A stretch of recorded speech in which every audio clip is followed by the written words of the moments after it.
Happy client check-in day. I'm excited to touch base with you vocally, and I'm getting this out a little bit late, but I had something that I'm so glad I did do it late. I am really passionate about personal growth. Like, is my number one. It's really important to me, and in spiritual in any way. And I was listening to Ed Milet this morning, and he was interviewing someone who was talking about becoming an architect of your life. And he was talking about how architects give you cost and they tell you how much it's going to cost to get XYZ.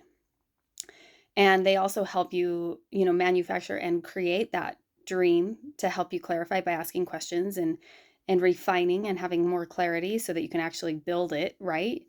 And I just thought how brilliant that was, that a coach can be a portion of that piece in your health journey, to just like, what costs have you really considered that it would require for you to be the healthiest version of you?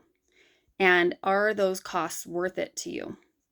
And really looking at, if I could change, because I think a lot of people think, oh, I just can't give up XYZ. That's their favorite thing. And they just really love that. A lot of times that particular thing is associated with a memory of a connection with a person. That's very often what happens.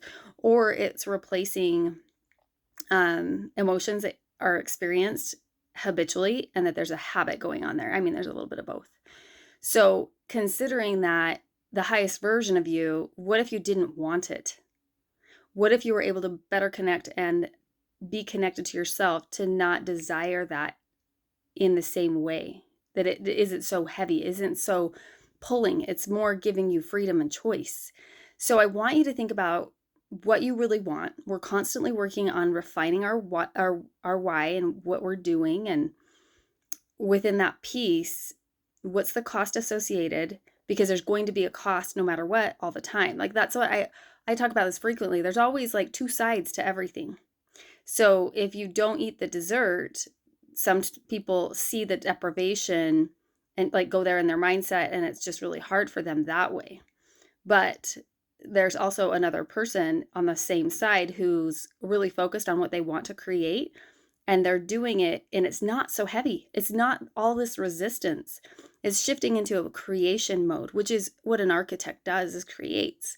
So when we put in the factor of the creation and the cost associated, it doesn't have to have that negative side effect. And it could be for a while, but without that shift, of course, we wouldn't want to pay the price, right?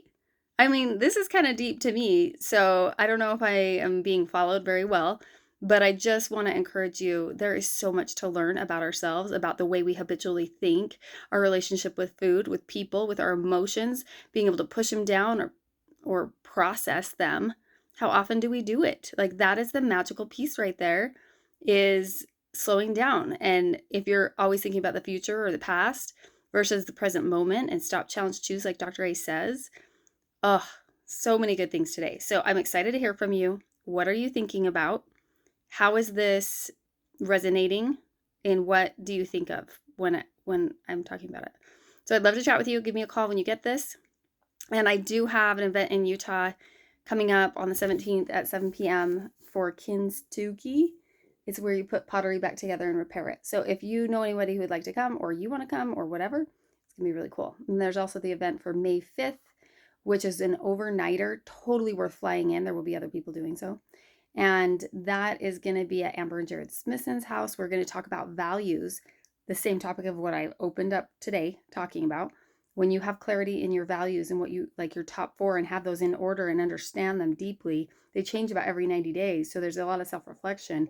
It can fuel you. Like I was talking about, resistance versus really seeing that those values are so important to you that you desire and want and choose to do things. So anyway, it's really helpful in your health journey. So give me a ring, and I hope you have a great day.